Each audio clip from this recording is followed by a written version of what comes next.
Hello, hello, Heidi Marshall. How are you? Hi. It's so good to see you.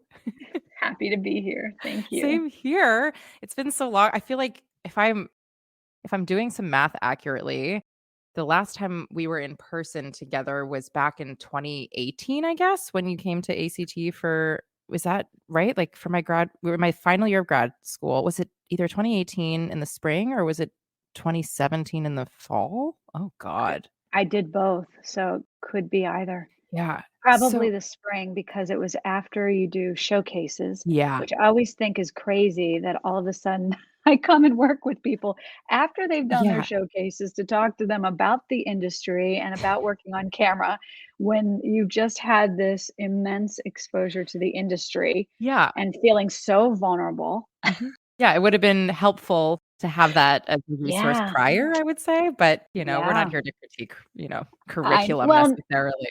no, but we can critique not necessarily that curriculum, but all curriculums. Like, Yeah. we need to get to artists earlier, and we need Yep. to support them earlier in these training programs so Yeah. that they're able to really be out in the world working confidently. Ugh, I'm so So, excited for this conversation. Before yeah. we dive on into that and other things, tell the listener, who are you today?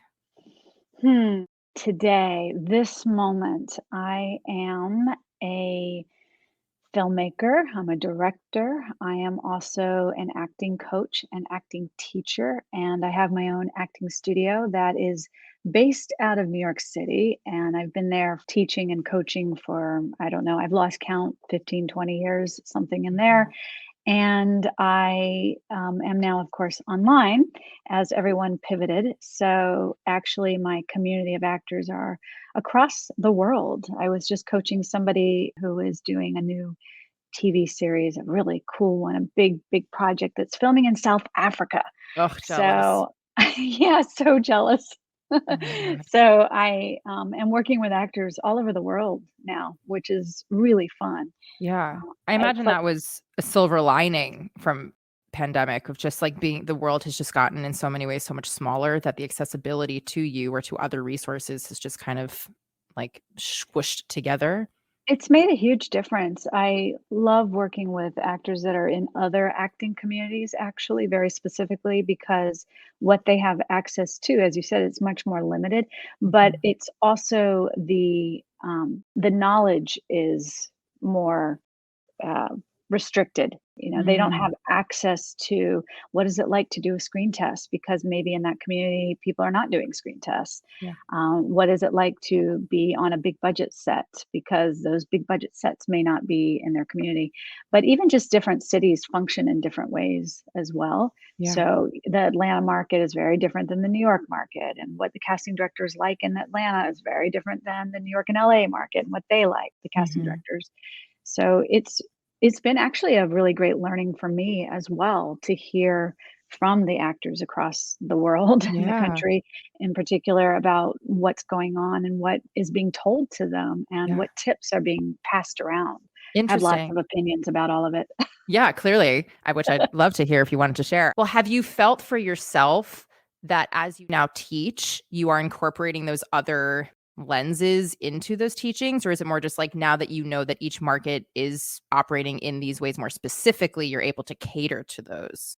I have not changed how I teach or what I teach. Love that. I If anything, I would say I have dug my heels in more, Mhm. and I am more clear about what I believe in for artists and actors in their process and their journey. So, for example, sometimes you will hear in different markets, different casting offices, casting director will say, do a slate this way, don't do it this way, use props, don't use props. Mhm. And what happens is actors get really wrapped up in, oh, for this office, I need to do it this way, or don't do this, and use a prop, don't use a prop, what's right, what's wrong. And what I've always been very passionate about is how to get the actor at the center of all of this. Yeah. So the actor is in touch with their own artistry.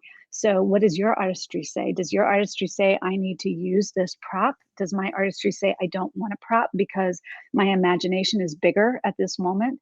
And what is going to feel good for you Mhm. as an actor? And that's why I love the title of this, the Empowered Artists Collective, because that's absolutely what I've always been chasing with actors, is how can you feel empowered in your choices and not be hung up on what you think is right or what you think is wrong.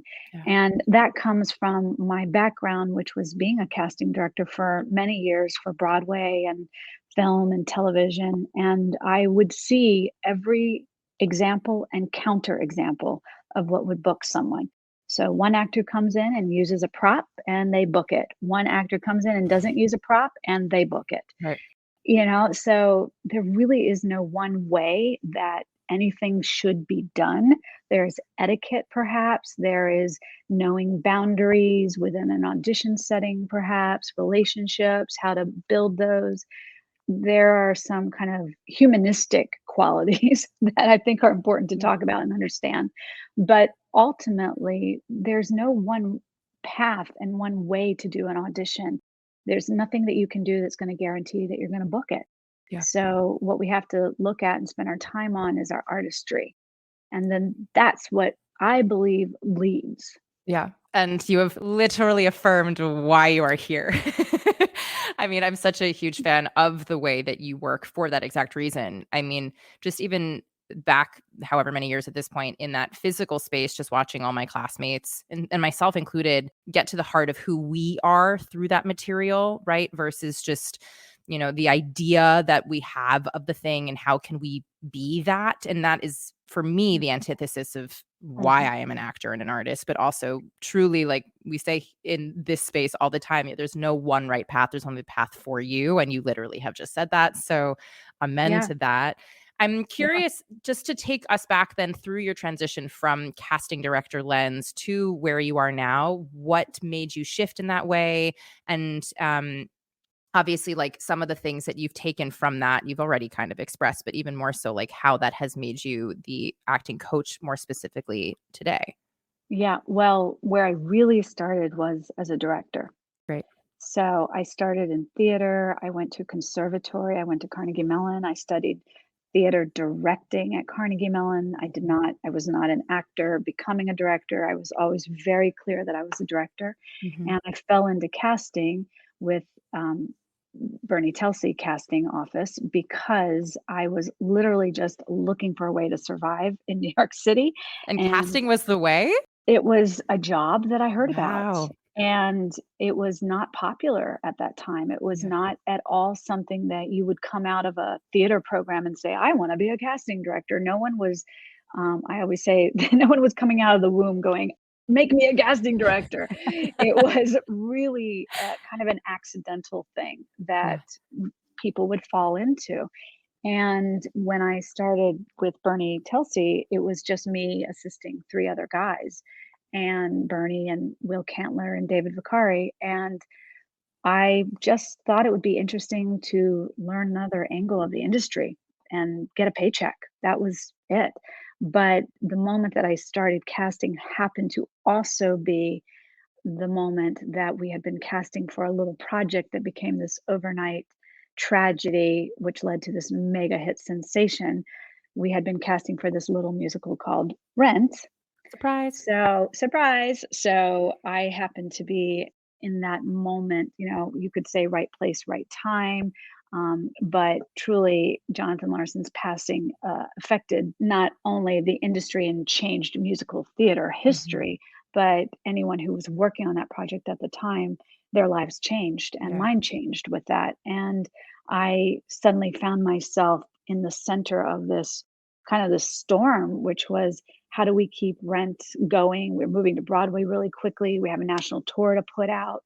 We're looking for talent in unheard of places like nightclubs, and Mm. who's singing on the street asking for money while they sing, like Yeah. who looks like they could be in this world, who could sing rock and roll. And those were not people coming through agents or managers. They were people who were coming through our resources and our digging. And the short of that is that I became a casting director like within months because we were in over our heads. We were a little baby office. We were all babies at that moment. and just learning it as we were going along. And Bernie and Will were running a casting office because they were supporting their off-Broadway theater company, Mhm. MCC, Manhattan Class Company. So everybody was kind of doing casting um, with a love for actors, I think, and for a love for art. And so that's how I entered casting, and I came up through that. Wow. And then when I left casting, the reason I left was because of my directing. I wanted to get back to that. I just knew that that was not the end career for me. That was not the end goal. And so when I left casting, I went and I worked with Baz Luhrmann on a production, La Boheme on Broadway. And that reconfirmed for me how exciting it is to be building a project and to be in a visionary state. Mhm. And so my whole career since then has been back and forth between directing, filmmaking, theater, multimedia, directing, working with artists of all types of backgrounds, and working with um, collaborators left and right. And my filmmaking, I'm constantly generating projects with other collaborators, Yeah. and I've learned who to pair up with. I've learned how to team up, interestingly, with other actors who really want to make movement in their careers and are looking to find their voice. And so, therefore, creating work is Mhm. an answer to that. So, I really connect to actors, and I have a real sensitivity to character generated stories. So that makes a lot of sense to me to develop work with other actors.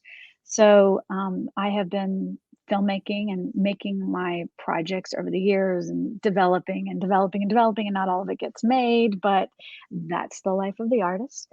And then, so when I'm teaching and when I'm coaching, my lens that I view it all through is informed by casting. It's informed by casting something rough and raw like Rent, where Mhm. you're looking for authentic, quote unquote, talent, rock and roll, not the standard musical theater fare. And so you're Mhm. constantly like unpolishing things. Yeah. And then as a filmmaker, I am used to looking at an actor and seeing how they look through the lens of a camera, and Yeah. what is the camera picking up? And as a storyteller, what am I interested in? And I know, for example, I like to run the scene beyond the last line because I want the visuals and I want to see those thoughts of the characters. And I need that as a filmmaker. I need it Right. for my edit. I need it for my emotional, visceral movement for an audience Mhm. member. And so I know that when I'm coaching an actor, I want that space. I want to see that in your self tape. I want to see that visually, and I want to feel it viscerally.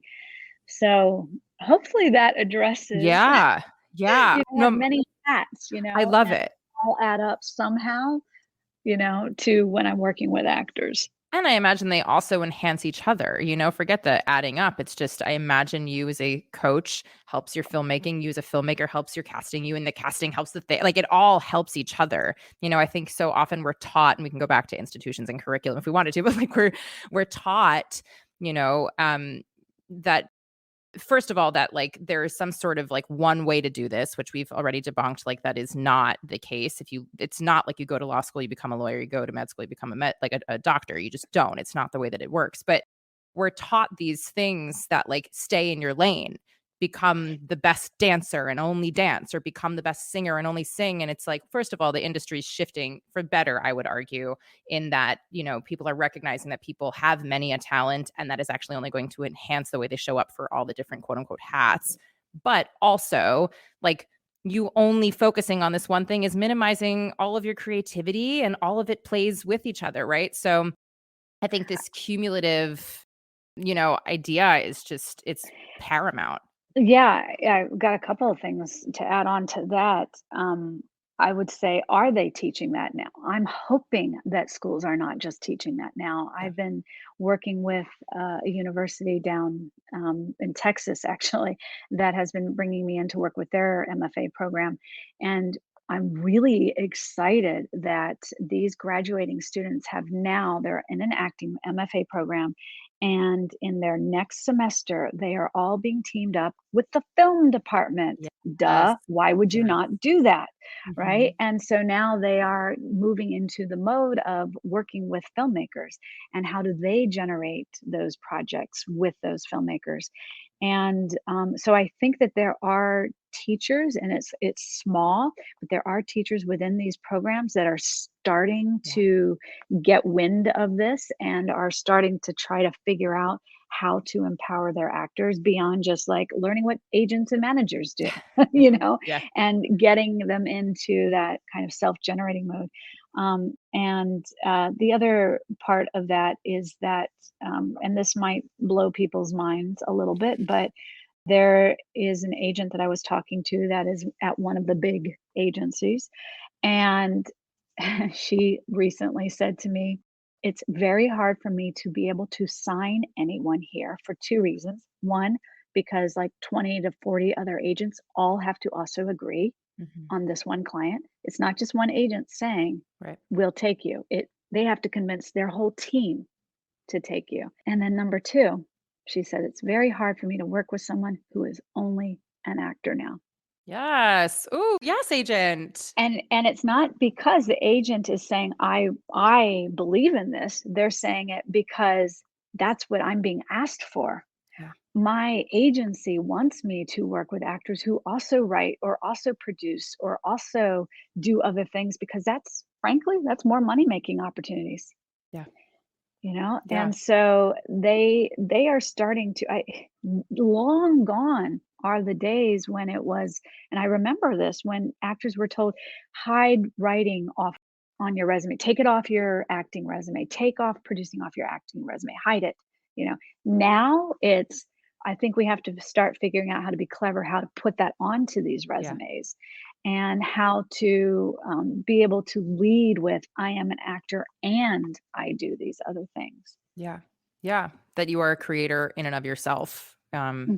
And I think also just this idea that, so much of this career is immeasurable and unpredictable. And the waiting for your quote unquote time, whatever that means, to like hit whatever that all means, we can unpack that. But Hmm. like, Hmm. it's to take the onus a bit more on yourself and um, the journey more in your hands of kind of deciding how you want it to be and really taking ownership of those choices, and also in the quote unquote waiting for the thing, whatever that is, you are Hmm. also still self-generating, you are also still creating, and you are also still using your creative self for newness, and that's coming from within you. Yeah, I I feel. love that newness. I love that. Creating newness. Yeah. Ah, that's amazing. Thank Because you. isn't that one of the pitfalls for, and one of the trappings for all actors when you're in the waiting game and then you just feel stuck, Yeah. you feel inert, it's just like your creativity starts feeling sapped from you. Yeah. And I know that that's why a lot of people will take classes. I know that because I always ask people what is compelling you to join this class right now?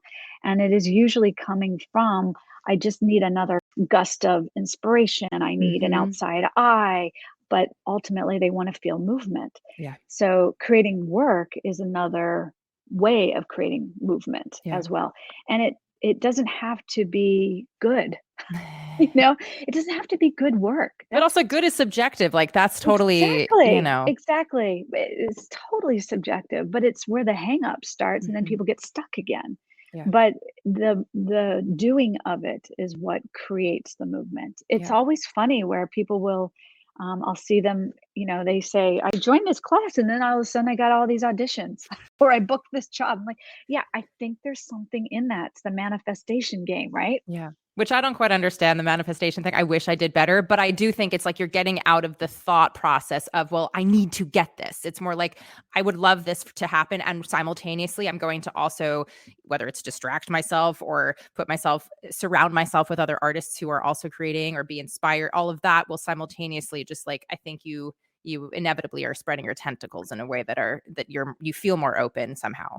And you literally are. Yeah. You are literally, as you say, spreading your tentacles. You're expanding your community. You're working Exactly. with more people, and you never know which connection is going to lead to the Yeah. next connection. You don't know how that's going to unfold.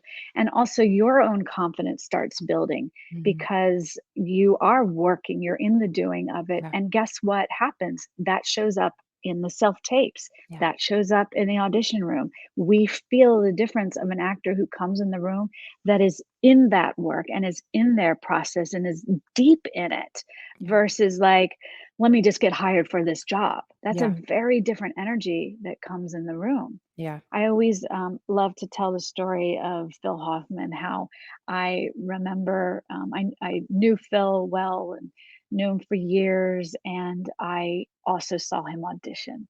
And Mm. before, he became Philip Seymour Hoffman in the Academy Awards. Yeah. Um, and I always remember Phil's auditions like this. I remember going out to the lobby to get Phil, and he would just be like in a little bubble deep in it. And then I would kind of carefully like tap on his shoulder. I was so, embarrassed to interrupt his process. And I'd bring him into the room and maybe introduce him. But he would never, he just like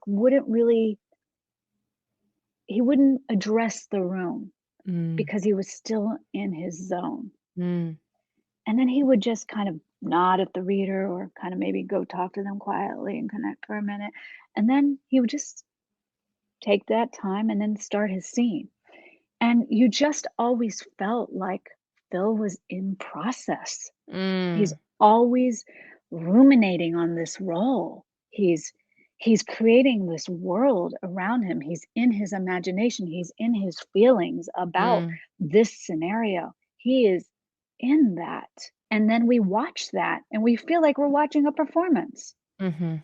It's not finished, it's raw, it's still Yeah. raw, but we feel like we're being pulled into that craft and into that art making, which Mm. is a very different experience than an actor coming in and getting that energy of them, "Let me show you Right. my work. Let me show you the scene. Let me show you how good I am. Let me show you how prepared I am." Yeah.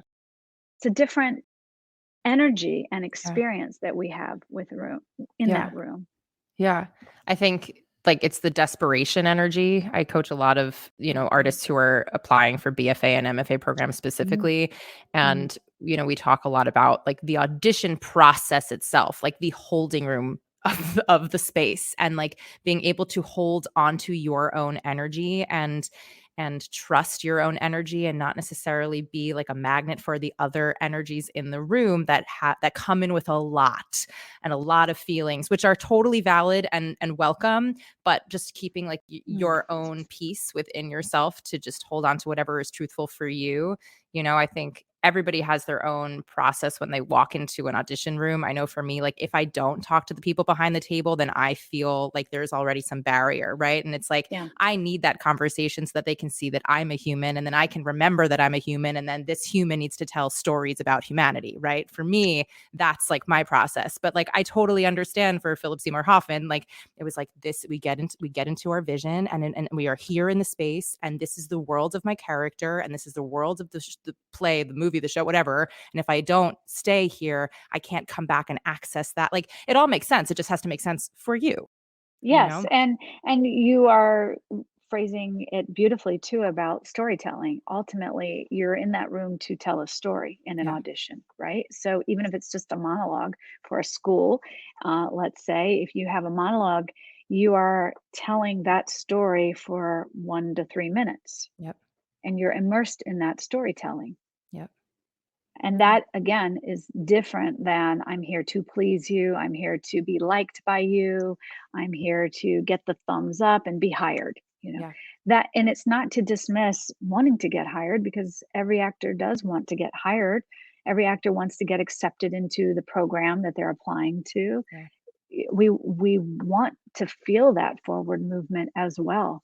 It's just the difference of mindset and attention to the world and the character and the words and the love for it all that I Yeah. know you all have. And I think back to being in college and learning Chekhov for the first time and just being like, wow, this is incredible. I could dissect this for Yeah. decades. Yeah. This is incredible, Yeah. and that passion is what we have to kind of keep fresh and keep tapping into. Yeah. Well, let's talk about it with you and the way in which you coach. And you don't have to give all your secrets away because people should come to your studio and work with you to experience it for themselves. But I would love to hear, we can give a tangible example of somebody you've worked with and the way that they've transformed through, say, some, technique stuff, or whether it's just the grounding of things. I just love to hear how you work with people, understanding that obviously every single human being is different and the material is different and the expectations of whatever they're prepping for are different, like understanding all of that. Okay, so when you say the word technique, immediately my whole body like Cringes. ruffles, Great. cringes. Yeah, I'm like, Let's take technique, a new oh my word. God. Right. And I can't find what that word is yet. Cool. I always say process, I say journey, I use Cool. kind of those buzzwords, storytelling. Great. Absolutely. Those are my buzzwords, I would say. Arguably Um, mine too. So I guess in my mind, it's also like, I'm like, because it's a coaching studio, there must be a tech, but like, let's debunk that. Beautiful. Well, yeah, because, technique will in my mind, the reason I cringe at it is because it starts to suggest if you do this technique, you It will works. it works. Right. Yeah, exactly. Mhm. So, I have been trying for I don't know, 15 years to write a book. I've Yeah. been trying. Actually, I haven't even really started writing. I just think about writing it. I mean, I will say, if you're not somebody who like likes to sit and write, maybe you are. I know I'm not, and that's been a whole other conversation. They have the like talk to text thing. You literally pay like $2 and you just talk and it I will might type start your doing that. things for you. And the Yeah. next thing you know, you have 20 pages. You know what I'm saying? Well, I do. I love that. I do. Where I find out what I believe in and what my approach is when I'm coaching, when I'm teaching. Yeah. So now in a new program that I have, the Acting Collective, those are recorded teachings. Amazing. So every class gets recorded. So there's replays, and that has been really interesting because I'm hearing back myself now of what I am saying, and I am definitely starting to note that there are through lines. I know that there's through lines. I Yeah. know that there are things that I believe in that will help an audition. But in terms of training, let's say I have other coaches in the studio, I don't train them how to coach. I don't tell them this is what you should do when you're Yeah. working with an actor from A to Z. And in fact, I had a meeting with all of my coaches about a year ago, I think it was. There were 5 of us, and we literally just went around and shared what we do when we start our session with someone, and everyone had a completely different approach. And even within that, we all said the disclaimer of it depends on the material, it depends on the actor, it depends on what is called for in that moment with that setting. So, but I would say if I were to break down how I coach, if I have a 1 hour session Yeah. with an actor, I always start with reading through the material with the actor so that they get to act it, but I'm the reader now with them. And I read all of the action details. I read all of them aloud so that we know what those details are because I Mhm. believe that they're all informative and can change a scene. If you skipped through, let's say, something obvious like a kiss, if you skip through that moment, your scene is not it's missing a major moment because your Right. character is changed by that kiss. So I make sure that we do a lot of text analysis right out the gate. And I do more text analysis than people expect a lot. They want to, and I can vibe it. Sometimes somebody's like, I just got to go. I'm ready to go. Mhm. And we go and we get all that out and we let that flow. But then I generally am needing to get back into that text analysis because there's always something else to get. There's Mhm. always another layer. It just does not stop. Yeah. But if I can spend time at the beginning with somebody going through the analysis and the questions and the insights that they already have, get that information from them, the world starts to get more specific for the actor. I see it happening. They are Yeah. talking about it. They're explaining, oh, that's who this person is. And that's why in this moment, this is important to me.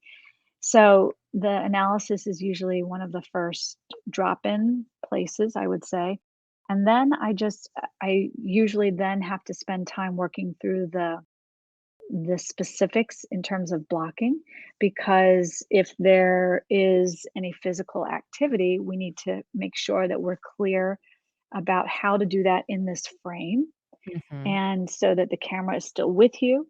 And we're also clear, again, that it needs to be there and when it happens. I always work on eye lines because eye lines are really a major part of that storytelling. If you're Yeah. just vaguely talking to a crowd, that is very different than looking people in the eyes in that Yeah. crowd. So I look for specificity. Where can we get more specific? And truthfully, by the end of all that, actor is ready to go.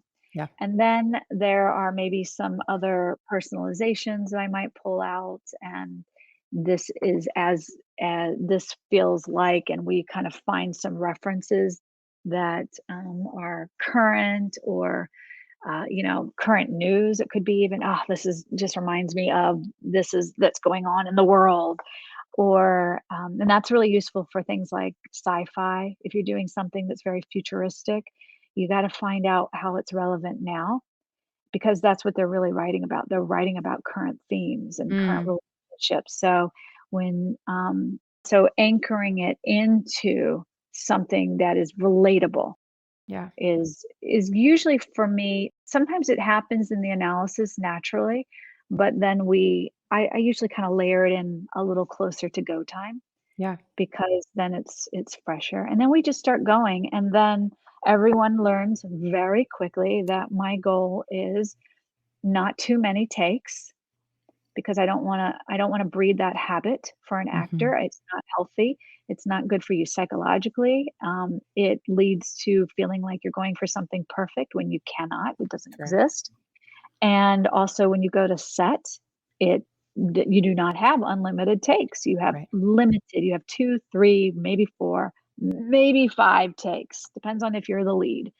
So we have to be in that habit of delivering efficiently, Mhm. full on within a limited amount of time. That said, in the coaching, I will certainly do more takes than we need to. Um, Sometimes just to get, and this is my second point, variety, because my goal is that every take is different. Every take is unlayering like an onion. You're just peeling it back more Yeah. and more. So the goal is not to try to get a perfect take. The goal is to flesh out ideas, discover new ideas, and go crazy and do a 180 on the scene, and make sure you throw that in, because that might be the ticket that you were Yeah. looking for that you just couldn't connect to. When you say variety and then you say like making it, I mean, this isn't exactly your words, but like the large, like the bigger decisions, the bigger choices, how does one know when it's too far? Is it just that it's not grounded in truth, or is it more just like make these choices if it feels good and natural and your instincts are going there? You don't know. You Cool. don't know when it's too far. And the reason you don't know is because you don't really know what they're looking for. And you think you do. Every Mhm. actor thinks they know. They think this is how it should go. But have any actors ever auditioned for something and watched it later with the person they hired and thought, "Huh, that's not how I thought it would go." Right, right. I So, mean, every um actor probably, yeah. every actor has done that. So, there is you really don't know what is too far. You really don't. Now, what can happen though is when you go really far, you will discover, wow, that worked, or you will discover in the next take after that, where you don't go as far, that you're in a middle ground, or Mm, you're taking a little bit, let's say you paint the scene with orange and then you paint it with blue, and then the next time you do it, it's going to come out lavender somehow. yeah. And it's because you've somehow, your palette has expanded. Are those And through who you're talking to? Is it more just like the world that you've put yourself in? Is it the physical choices? What are some of these ways that you can potentially take it to the orange versus the lavender? Yeah. So this is where I would say I do have a lot of tools, Yeah. and I call them tools and not techniques because they're not rules. They're Right. tools, right? Tools, not rules. So a couple of tools that I like to do, and I'll throw out here is start your scene differently. Literally start it differently because when you start it differently, you will be off course. Mhm. So start your scene with a whole new physicality, start it with a different emotional state, start it with a different tempo, just flip, Yeah. start it differently. If you start it, you're off path. Another thing that I would say is purposefully look for what is an opposite on the scene. So if you are so sure that your character should be really menacing and intimidating, and your approach is through an intensity, Yeah. then you try the opposite, which would be a lightness. And now you say, I'm going to kill you with a lightness. And that might actually be more menacing Right. than I'm going to, you Yeah. know? So it's looking for opposites. And this is really discombobulating for actors Mhm. at the start of when I've started working with actors because everybody's resisting me all the time. They're like, but I just know that it should go this way. And they're holding on to things like a lifesaver, like Mm. this is the way Yeah. that I can do it. Yeah. Feels familiar and it's how I rehearsed it. That part. That part. That Mhm. part, that part. So, looking for a 180 flip on the scene will, purposefully looking for it will shake it up for you. Um, so many. I mean, there's so many. I love it. I actually have started teaching, uh, I have a master class that I'm doing. It's a 2-day intensity and, 2-day intensive, I mean, but it's full of I mean, it intensity. probably is intensity in its own little way, but, like, yeah, you're probably marketing it differently. Yeah, totally. But you know what one of the most intense part about it is that there's 2 things. One is that it's people in a room together, Yeah, and so exactly. people are like, "Whoa, this is so different." But the other part of it is that the whole point of these 2 days is to get people out of their habit zones. I love that so much. That is the whole goal, and it's bringing I love it because I'm really developing tools now for that, and what I love about it is I love seeing the the liberation of the actor in front of me. Mm. It moves me so much when an actor is so in their zone, Yeah. and they're like, "Oh, you mean I can do it that way?" Yes, Yeah. you can, and then all Yeah. of a sudden, like, wow, their work just, like, pops, Yeah. and I can connect this to on set Great. because, I work with actors who are prepping to go to set, or I work with actors who are on set, and I'm literally in their ear, in their, trailer, Mhm. running a scene with them, or I'm with them at 11 o'clock at night, the night before they head to a 4 a.m. set and where they're in their room going through this material. And what happens is that all that prep is done, hopefully, so that the actor feels confident with the material Yeah. and confident with their character and their sense of who this character is. But then when they walk onto set, it does not go as planned. Right. So I've learned over, the years, just you can't prep something to the point that you think that that is gonna be how it goes, Right. because it doesn't go that way when you do an in-person audition on Zoom or in a room. It never goes the way you think it would. And even in your self-tapes, I'm sure it doesn't go the way you planned originally. But then when you're on set, it's like this actor that I was just working with that's filming in Africa, like, her wardrobe is so intense Mm. that she literally has discovered and that if she moves her arm one way, the headdress starts falling off, Oh boy. and meanwhile her character has an animal that she is summoning into the character, and so now she's trying to have a sense of that animal in her character. At the same time, she can't move her head very much, Wow. and so that physical constraint is there because of a wardrobe, we'll call it, malfunction. Mhm. Poorly designed wardrobe Mhm. on a big budget thing. Yeah. You think just because it's a big budget, it's all gonna work? No, this is what's happening, and she's making that wardrobe work, okay? Right. She's making it work, but meanwhile, she's trying to be in touch with her character. She's trying to, like, remember all of these lines that are changing constantly on her. She is trying to stay in touch with the intention of the scene, the prep work that was laid out for her. She's now on set trusting that it's all there, Yeah. it's inside of her, and if she could only hold that headdress up, and then you work in the moment, Mhm. Yeah. Yeah. and that's what you're asked to do. It's a balancing act or a juggling act, and I think also just remembering that, and you just said this so beautifully, but, like, that rehearsal and the prep and all of the work that you do leading up to it is so that you end up hopefully trusting yourself. It's like that phrase, like, just, like, leave it all at the door or whatever people say, which I think is very hard conceptually to grasp because it's like, how do you leave all the things that you were doing for this much time prior to this audition? Like, how do I just leave it at the door? And it's like, you're not leaving it physically at the door. You're just trusting that all the stuff is at the door and all the remainder of it is inside of you so that then you can just show up and do your work. And then hopefully when and if things go wrong or you have a wardrobe complication, that adds things, to the dynamics, you can be flexible in that too.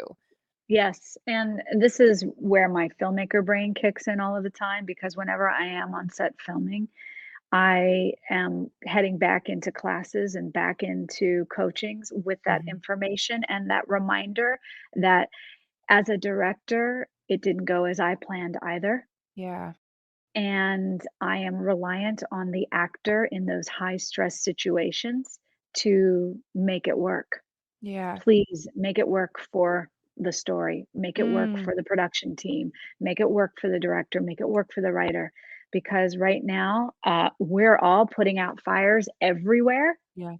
And the one thing that you got is you got you and you got that material and you got you got a hold of that character in a way that I should not have a hold of it now. You Mm. have to guide with it. You have to take the lead on it. Mhm. So all of when people understand through experience or through listening to like your podcast and studying and talking with other actors and hearing from their experiences, when you understand what the end goal is, it really informs what the audition process is and should be.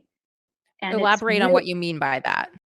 when you understand that you're gonna be on set just making it happen, and you might not be getting any direction, you might not getting you won't be getting any coaching, Mhm. when you are holding up your wardrobe and trying to remember your lines, when you understand what is gonna be asked of you there, I think it's going to give you more liberation in that audition process, so "Okay, I gotta give my interpretation of this role. I gotta show you what I'm gonna bring to the set. I Yeah. gotta show you how I am a professional. I gotta show you how I will make your script work. That maybe is really not that good. Maybe Yes. the writing is not so good, but I'm not here to judge it. I'm here to make it work Yeah. for you. Yeah. When we understand what that end goal is, the steps leading up to it makes so much more sense. Yeah.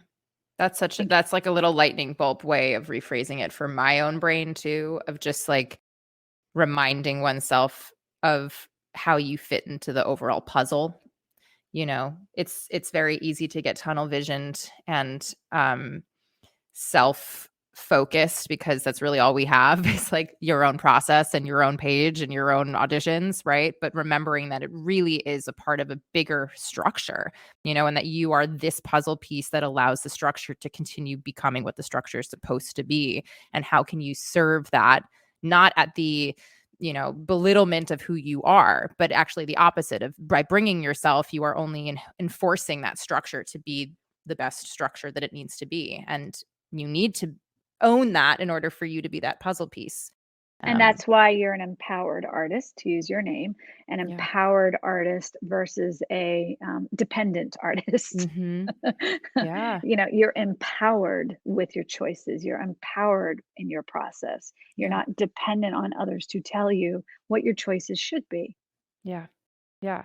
How do you, for an actor who has, say, gone through, the full rigmarole around a piece, project, role that they really wanted, and just the idea of disappointment. I know for myself, I've tried very hard to remember that the audition is a moment for me to perform and, again, to show my humanity and what my interpretation of this would be without the pressure of it, so that I can then just be like, this is me. And if you want to work with me, this is what I am capable of, and then leave it at the door. But for somebody who's been through many, many rounds and perhaps holds on a little tighter, or perhaps gets really emotionally invested in that world and wants it desperately, what are some of the things that you, I don't know, suggest as some ways to be kind to yourself about things not going your way? I think the key is just being in touch with it's out of your hands. Yeah. It literally is just out of your hands. Uh, Someone might not have hired you because you're a brunette and they really want a Yeah. blonde. Yep. You're 2 inches too tall compared to the lead who is playing, the lover, the parent, Mm-hmm. whatever issue is in their head physically that maybe isn't a match. Or there is a quality about another actor that brings the story out in another way that becomes a revelation to them or exciting to them in a way that might just not have occurred to you. Mm-hmm. And therefore, it's just an aesthetic match Yeah. simply on the storytelling. It is so out of your hands.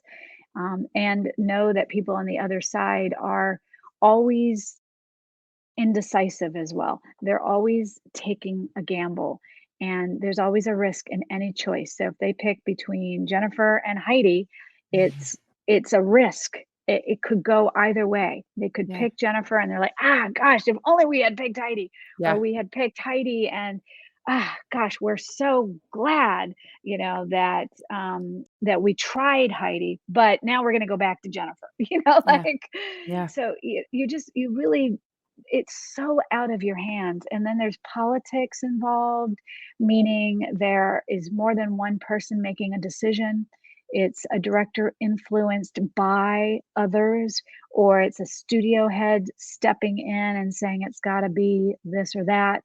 Mm-hmm. There's just, or the role is cut, or the role is changed with ethnicity or gender.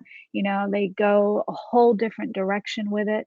Yeah. There's just so many shifting factors here that affect every decision. So that's why we always say, drop it, leave it, Yeah. drop the mic and walk away.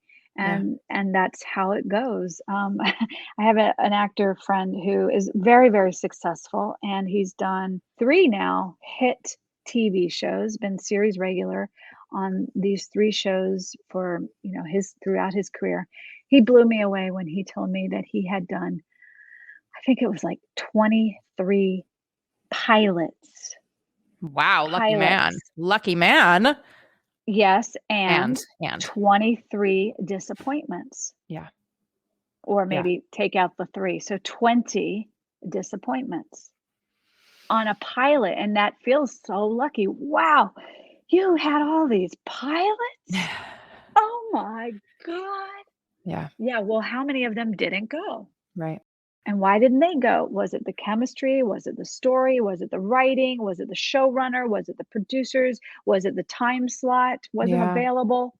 You know, Who That's a knows? lot. And we forget that no matter where you're playing, there's still a form of disappointment. There's still these things that we think are going to happen. And then for whatever reason, out of your actual control, it just doesn't.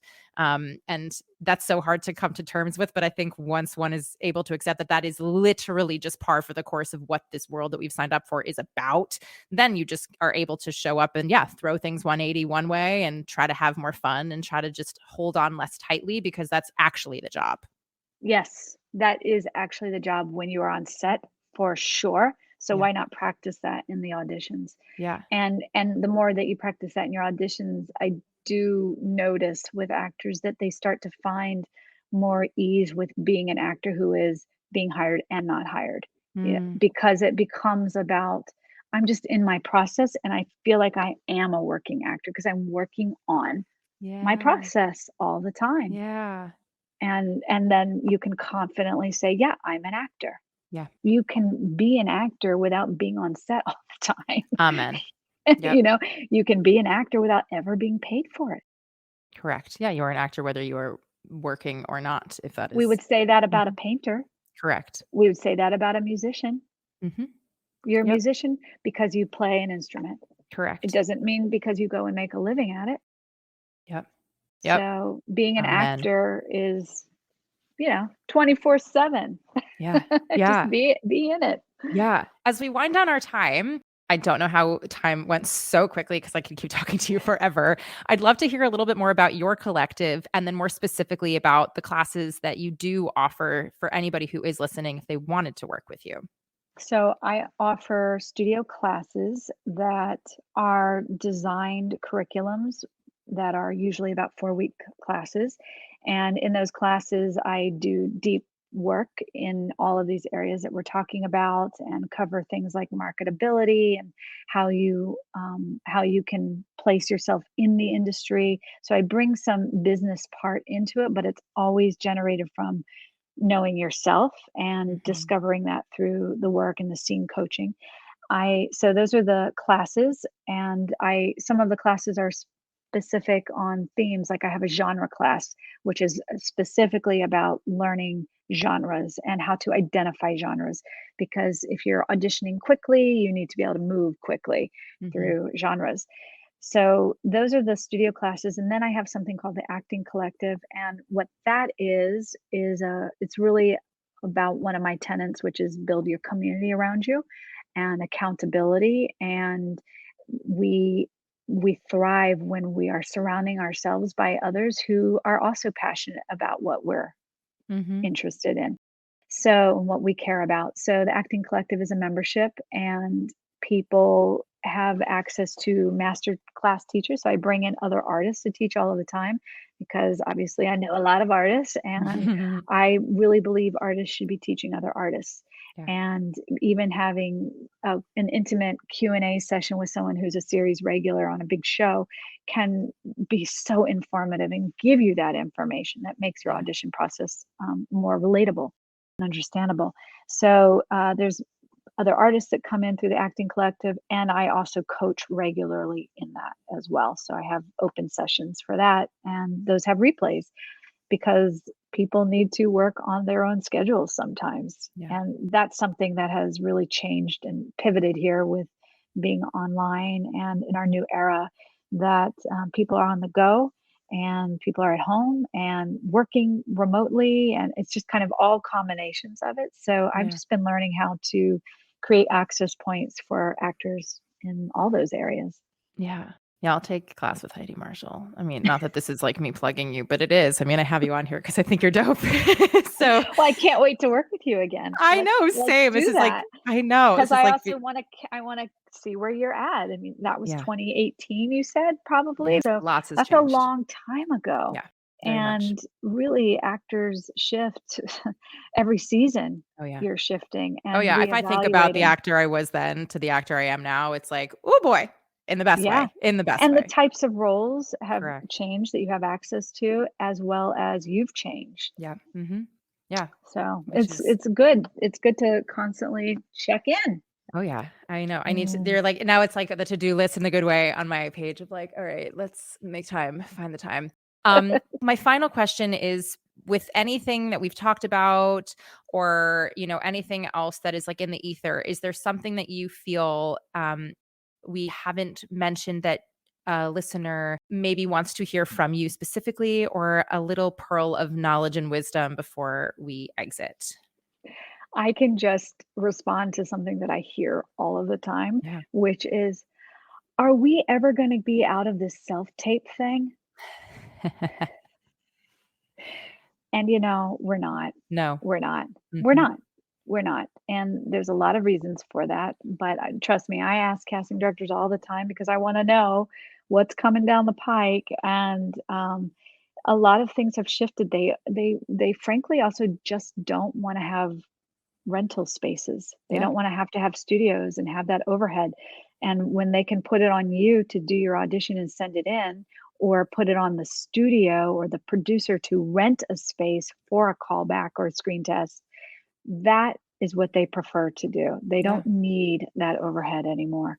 So, self tapes are definitely not going away. They can see more people in less time, they can move through it quicker.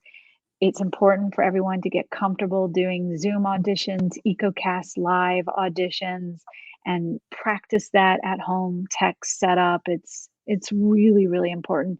And a follow-up question I often hear that is really tagged with a complaint, which is, I do so much better in person, and I feel like my work is better in person because I get a person there next to me. And I just want to remind you all about what happens on set. Everyone assumes their scene partner is standing next to them. But many times you will be acting with a dot on the wall that is your love interest. And it's a big emotional scene, but that dot on the wall is all that you have because the scene partner is in the trailer getting ready for the next scene, or they can't fit in that space where that camera is. So you're only hearing your scene partner's voice. Mhm. I had to film something, my short film in the fall, and we had a child. So we have our labor laws, so you can only have them a certain hours. And of course, Mhm. we were up against it with time. And this actor had this really intense, menacing scene with this child. And we literally had to lose the child and have a PA sitting in this chair Oh at my like god. this, an adult, but at the eye line where this person needed to look. Yeah. And he had to deliver the performance of a lifetime. And actually, it is definitely one of the strongest performances in this film. Wow. It's amazing because he was able to really hone in and be so focused. Yeah. So, um, self tapes are not going anywhere, and I could continue unpacking it, but I won't now. I don't believe that in person makes you a better actor. I don't think it makes your self tape any better, actually. If anything, I think it's the opposite. I think actors have grown exponentially by doing self tapes. Mm. They have become more empowered and they have been forced to watch themselves and develop critical eyes. Yeah. So, and learn the frame and to learn what that frame does and Yeah. inspires. So they're not going anywhere. And I actually would just offer up a reframe of how the self tapes have actually empowered you all more. Mm. I'm so grateful for this conversation, and like truly could continue talking to you for hours. For anybody who's listening who wants to work with you, follow on your journey, reach out, what are the best ways within your boundary for them to do that? The quickest ways is definitely on my website or Instagram. I'm all over both of those. Mhm. And the website is HeidiMarshall.com, but that's where the class registrations are and the acting collective is listed there. Awesome. So my website, you can get us. Great. Thank you, thank you, thank you for your time, for your energy, for the Um, belief that you have in artists, and the desire for this career to be one full of, I'd say, fun and exploration. We don't get that as much as we deserve to, and so thank you for yeah. being a resource and human being for us to be seen and heard and experience and grow. And I'm so grateful that you are this person for so many of us. And I cannot wait to get back into class with you. I'm so excited for that too. That's the byproduct of us reconnecting on this Honestly, that. podcast. honestly that. I'm like, But honestly, let's get back. and Yeah. and also thank you for really encouraging people to find their own sense of power Thank you. and sense of self, and you offer a really steady, calm support energy Thank you. for that, and that's what actors need to be surrounded by Thank you. and listen to. I hope they put you in their ear regularly. I hope so too. So thank you so, so much.